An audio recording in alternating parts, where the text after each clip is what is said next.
안녕하세요. 안녕하세요. 네, 오늘은 드라마, TVN 드라마 철인왕후 이야기를 같이 나눠보겠습니다. 반갑습니다. 네.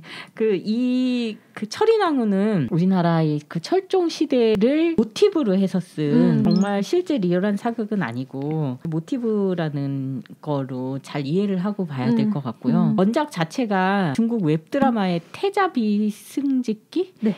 네. 그거를 가지고 쓴 드라마라고 하더라고요. 실제를 역사를 막 넣어서 대비해서 보려면 안 보면 이제 힘들어지는 각종 문중에서 항의하고 그랬다 그러더라고요. 나의 대비를 그렇게 깎아내리는 그런 묘사 좋지 않다. 우리 실제로 철인왕후라는 왕후가 그 철종의 아내로 존재했기 때문에 이게 실화를 이렇게 쓰면 되냐 이런 항의도 있었지만 우리는 그냥 이거를 이제 이 계기로 철종과 철인왕후 시대를 한번 그냥 찾아보고 공부하고 작가는 뭘 말하고 싶고 우리는 뭐가 보고 싶고 듣고 싶은지를 확인하면 좋을 것 같아요.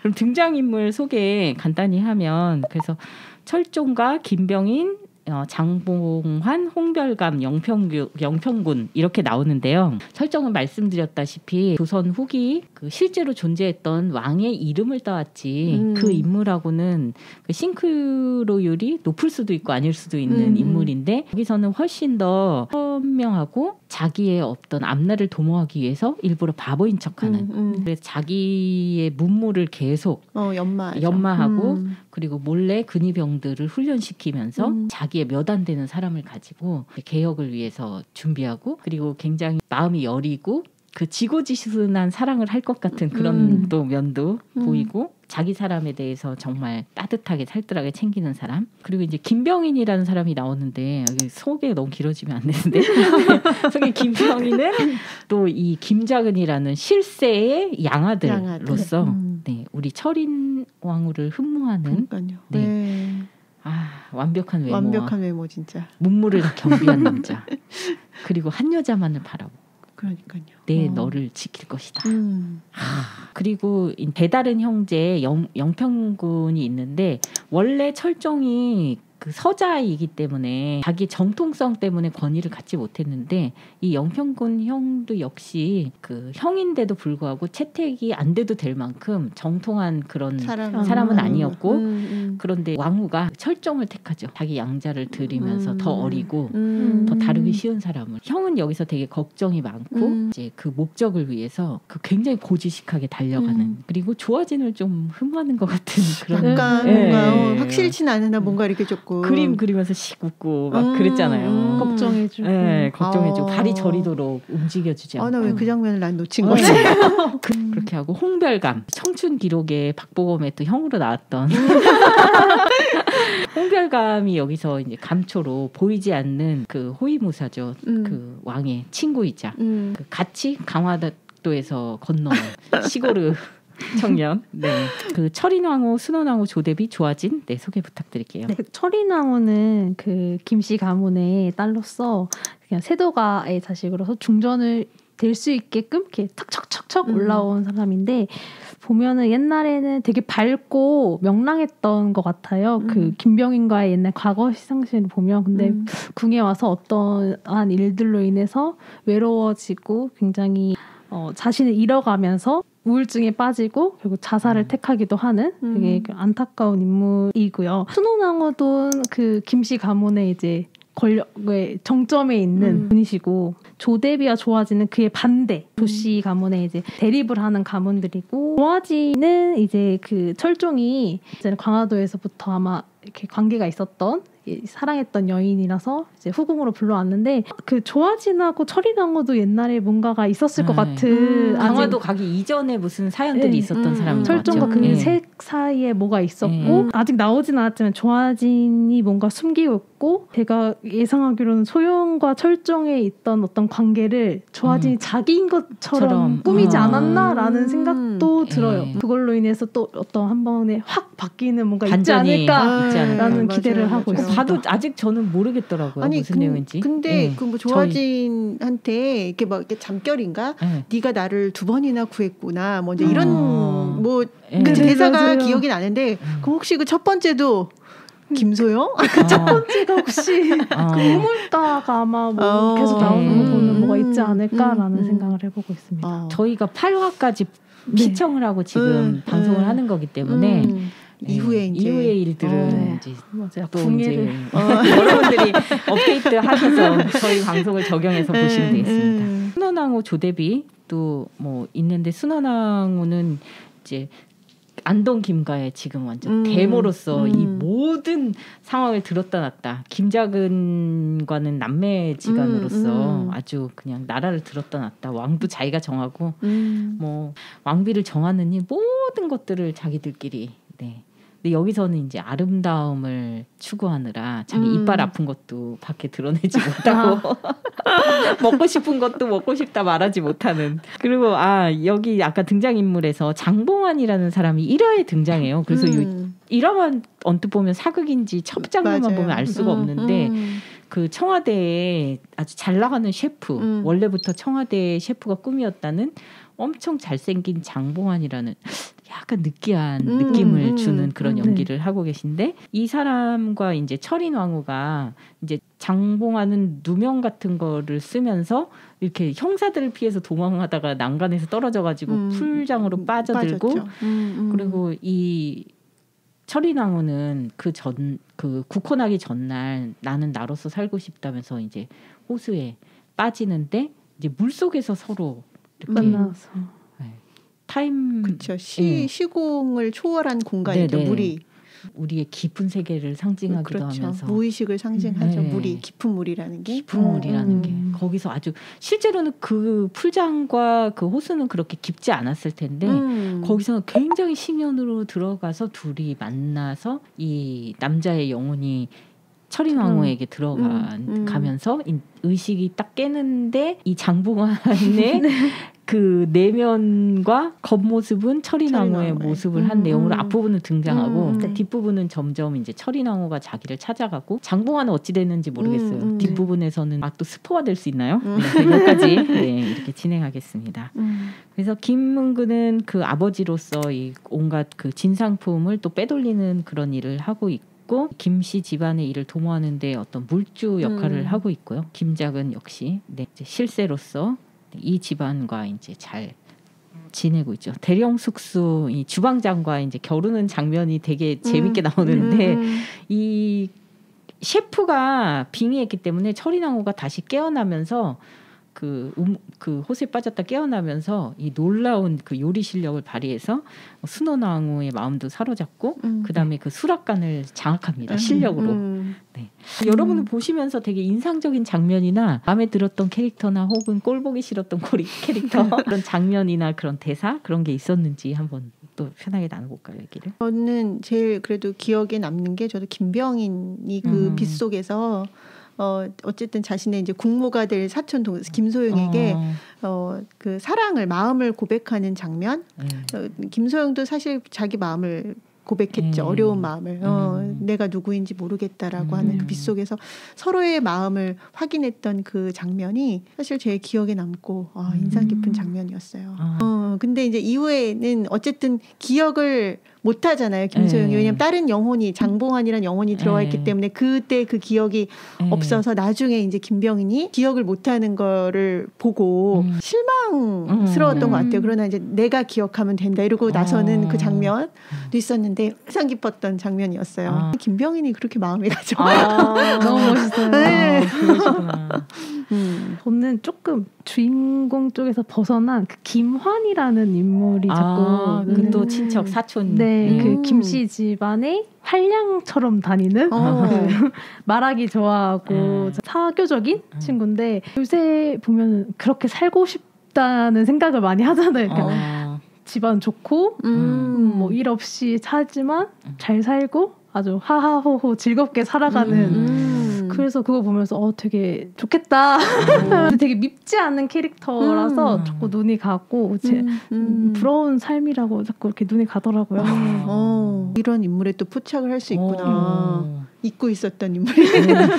쟤는 왜 자꾸 나오지? 막 그랬는데 청년들이 부러워하는 삶이에요. 그런데 이제 걔가 늘 그러잖아요. 뭔가 중요한 일이 생길 것만 갖고 있는 것 같은 데서 그러니까 걔는 그 중심부에는 못 들어가고 결정적으로 진짜 중요한 일은 사실은 또 경험하지 못하는 주변 인물로서 그냥 그것도 되게 좀 상징적인 얘기인 것 같기도 해요. 더 만약에 나중에 풀어보면 있을 수 있겠지만 그럼 우리가 이제 203화에서 제목을 내 이름으로 불러줘 내가 나를 잊지 않도록 하고 있는 소용의 좀 얘기를 철인왕후 얘기를 해볼까 해요. 철인왕후가 어릴 때부터 자기가 이제 부모가 될 사람으로 길러진 사람이잖아요. 네. 요즘에 치면 재벌 3세처로 이렇게 이 기업을 물려받을 사람처럼 길러졌거나 모든 이 세도가의 얼굴로 간판 얼굴로 이렇게 키워졌는데 물에 빠져서 헷가닥한 이후로는 전혀 이 행동을 예측할 수도 없는데 나로 정말 한번 살아보고 싶다. 거짓된 나를 버린다 하고 물에 뛰어든 이후에는 정말 하고 싶은 말을 다 하고 뭔가 저돌적이면서 그리고 정의로운 모습도 날리면서 이렇게 지내는데 이런 그 과정 의식화 과정이라고도 표현할 수 있는 이거에 대해서 좀 나무님께서 정의 좀 해주실래요? 그러니까 의식화면은 좀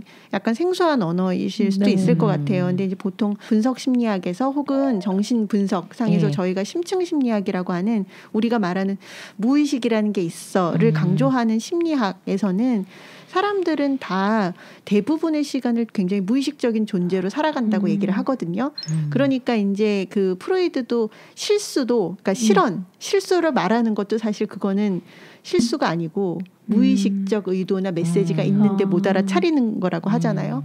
그런 것처럼 의식화되기 전에 모든 사람들은 사실 자기가 왜 이런 말을 하는지 왜 이런 행동을 하는지 선택을 하는지 사실 알 수 없다라고 전제를 해요. 근데 의식화 과정은 그 무의식적인 영역들을 깨우쳐가는 과정이라고 생각하면 되고 더 쉽게 얘기하면 나에 대해서 제대로 알아차리게 되는 것. 그러니까 내가 모르고 했던 행동, 모르고 했던 말들에 대한 나에 대한 의미 뭐 이런 부분들을 알아차리는 과정이 저는 의식화 과정이라고 설명하면 제일 좋지 않을까? 라고 이제 생각을 하죠. 그런 의미에서 김소영이라는 인물은 여성으로서 자기를 잃었으나 오히려 더 알아가는 것 같은 그런 게 되게 재밌는 부분이었던 것 같아요. 이 드라마에. 어쨌든 나를 버리는 작업을 상징하는 물에 뛰어든다는 게. 네네네. 그 영혼이 바뀌는 지점이 아까 전에도 얘기했지만 물속이라는 게 이제 그렇잖아요. 그래서 원래 분석 심리학에서 물이라고 하는 거는 무의식을 상징하거든요.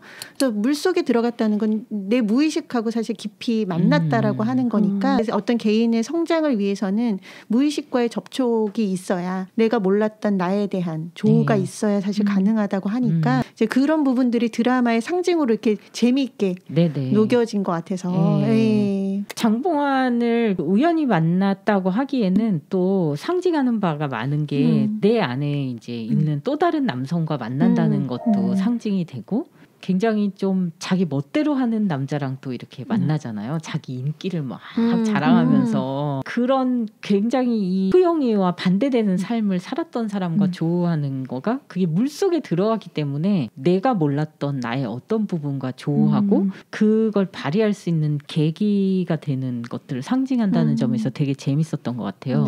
우리 진희님은 뭔가 나를 찾기 위한 어떤 그런 도전이나 노력을 해본 게 있는지 아니면 한번 해보고 싶은 게 있으신지. 해보고 싶긴 해요. 일단 나를 찾아간다는 게 되게 어렵잖아요. 그러니까 이게 뭐 예전에는 뭐 직업이라든지 이렇게 간단하게 생각했는데 직업을 갖고 나서 이후에 나를 목표?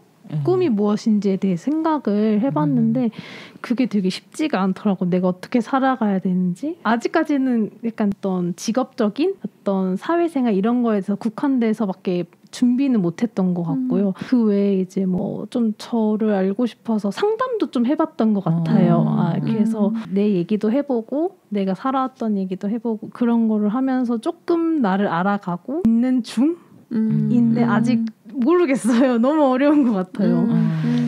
좀 더 나 자신을 알아가고 싶어요. 그냥 나 자체? 좀. 서리낭호 보면서 뭐 나와 비슷한 부분이라든가 혹은 부러운 부분이라든가 혹은 마음에 안 드는 부분 어떤 느낌을 받으셨는지. 그러니까 갑자기 그 장봉환의 영혼이 들어가서 확 바뀌잖아요. 자기가 하지 못했던 일들을 되게 시원하게 말하고 탁탁 해내는 모습이 좀 부러웠어요. 왜냐면 지금 상황에서 내가 그렇게 할 수 있을까? 지금 안정되어 있는 상황들이 있는데 그거를 깨부수고 내가 할 말을 하고 싶은 걸 딱 도전하는 모습이 좀 부럽고 멋있다? 라는 생각이 들었어요. 그 김소영 그 어린 시절이 이제 생각나잖아요. 두 번째 이제 빠지고 나서 그 방에서 생일날이면 더 열심히 서책을 읽고 자기 생일 축하한다 하는데 거기 엄마 제사상에 차려져 있고 그 누군가를 위해서 맞추는 삶을 굉장히 충실하게 살아온 그 인생의 전반부였다면 이제는 이제 자기가 살고 싶은 삶을 놓아버림으로써 선택하게 되는 그 망나니 영혼이 들어가서. 근데 저는 그 전반부에 또 물론 이제 진정한 목적은 모르고 어떤 역할을 위해서 달려온 삶이었잖아요. 근데 그렇지만 그걸 성실하게 했던 전반부의 삶이 있기 때문에 그렇죠. 진짜 자신을 만나는 후반부의 삶도 올 수 있다는 생각이 좀 들더라고요. 전반부부터 막 살면 그렇죠. 맞아요. 그래서 그런 삶의 성실함이 참 필요하다라는 생각도 이제 들었고 어떤 면에서는 그렇다면 성실함을 어떻게 나타내야 되는가 했을 때 아니면 또 그 의식화 과정이라는 걸 잘하는 건 뭘까? 그 자기로서 잘 경험하는 것. 그러니까 이제 저희는 보통은 그 자리에 있지만 그 자리에 있지 않는 경우가 많잖아요. 뭐 이런 거죠. 이렇게 됐으면 더 좋았을 텐데라든가 지금 이 자리는 내 자리가 아니야. 내가 있어야 될 자리는 저기야. 더 높은 적이야. 뭐 이제 이렇게 하지만 사실은 그렇게 함으로써 지금 있는 자리에서 내가 경험할 수 있는 거를 놓치는 때가 참 많은 것 같거든요. 그래서 어떻게 보면 지금 자리에 내가 있어서 내가 경험하는 거, 그랬을 때 더 자신에 대해서 많이 알아갈 수 있는 것 아닌가. 그런 의미에서 어떻게 보면 이제 죽고 나서 다시 탄생한 김소영은 그런 면에서 철저하게 현실에서 철저히 살아가죠. 헤쳐나가고 아이씨 뭐 어떻게 되겠지 하고 막 수락관으로 막 달려가고 막 식가마도 만들고 그런 부분들이 그래서 더 이제 좀 재미있게 더 돋보이는 부분인 것 같았어요.